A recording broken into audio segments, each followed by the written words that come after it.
شروع اللہ کے نام سے جو بڑا مہربان نہایت رحم فرمانے والا ہے۔ کیا آپ نے ان لوگوں کے حال کو نہیں دیکھا جن سے کہا گیا تھا کہ اپنے ہاتھ کو روکے رکھو، قتال میں جلد بازی نہ کرو اور نماز قائم کرو اور زکوٰۃ دو؟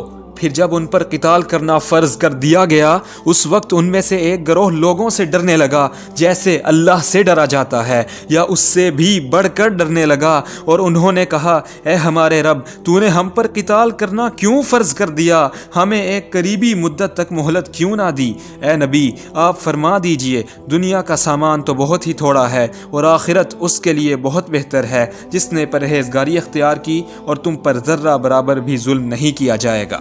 تم جہاں کہیں بھی ہو موت تمہیں آ پکڑے گی، اگرچہ تم مضبوط قلعوں میں ہو، اور اگر انہیں کوئی سکھ پہنچے تو وہ کہتے ہیں یہ اللہ کی طرف سے ہے، اور اگر انہیں کوئی دکھ پہنچے تو اے نبی آپ سے کہتے ہیں کہ یہ آپ کی وجہ سے ہمیں پہنچا ہے۔ اے نبی آپ فرما دیجئے یہ سب اللہ ہی کی طرف سے ہے۔ تو پھر اس قوم کو کیا ہوا کہ کوئی بات سمجھنے کے قریب بھی نہیں آتے۔ جو سکھ تجھے پہنچے تو وہ اللہ کی طرف سے ہے، اور جو دکھ تجھے پہنچے تو وہ تیری طرف سے ہے۔ اور اے نبی، ہم نے آپ کو لوگوں کے لیے رسول بنا کر بھیجا ہے، اور اللہ آپ کی رسالت پر بطور گواہ کافی ہے۔ جس نے رسول کی اطاعت کی تو یقیناً اسی نے اللہ کی اطاعت کی، اور جس نے اطاعت سے منہ پھیرا تو اے نبی ہم نے آپ کو ان پر نگہبان بنا کر نہیں بھیجا۔ اور وہ منافق آپ کے سامنے تو اطاعت کا کہتے ہیں، پھر اے نبی جب وہ آپ کے پاس سے اٹھ کر باہر جاتے ہیں تو ان میں سے ایک گروہ رات کے وقت مشورہ کرتا ہے اس کے خلاف جو آپ کہتے ہیں، اور جو مشورہ وہ رات کو کرتے ہیں اللہ اسے لکھ رہا ہے۔ تو آپ ان کو نظر انداز کریں اور اللہ پر بھروسہ رکھیں، اور اللہ ہی کارساز کافی ہے۔ تو کیا وہ قرآن میں غور نہیں کرتے؟ اور اگر یہ اللہ کے سوا کسی اور کی طرف سے ہوتا تو یقیناً وہ اس میں بہت سا اختلاف پاتے۔ اور جب ان کے پاس امن یا خوف کی کوئی خبر آتی ہے تو اسے مشہور کر دیتے ہیں، اور اگر وہ اسے رسول کی طرف اور اپنے میں سے اصحاب اختیار تک پہنچا دیتے تو یقیناً ان میں سے تحقیق کرنے والے اس خبر کی حقیقت کو جان لیتے۔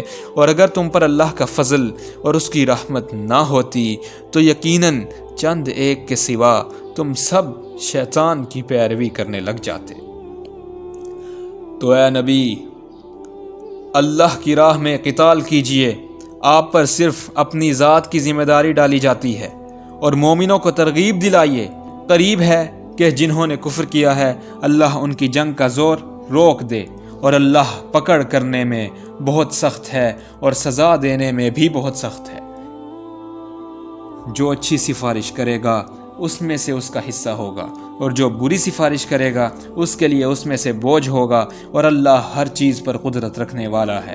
اور جب تمہیں سلام کیا جائے تو تم اس سلام کا بہتر جواب دو یا اسی کو لوٹا دو، بے شک اللہ ہر چیز کا حساب لینے والا ہے۔ اللہ وہی ہے جس کے سوا کوئی عبادت کے لائق نہیں، وہ تمہیں قیامت کے دن ضرور جمع فرمائے گا جس کے آنے میں کوئی شک ہی نہیں۔ اور کون ہے جو اللہ سے زیادہ بات کا سچا ہو؟ اور اللہ سے زیادہ سچی کس کی بات ہو سکتی ہے؟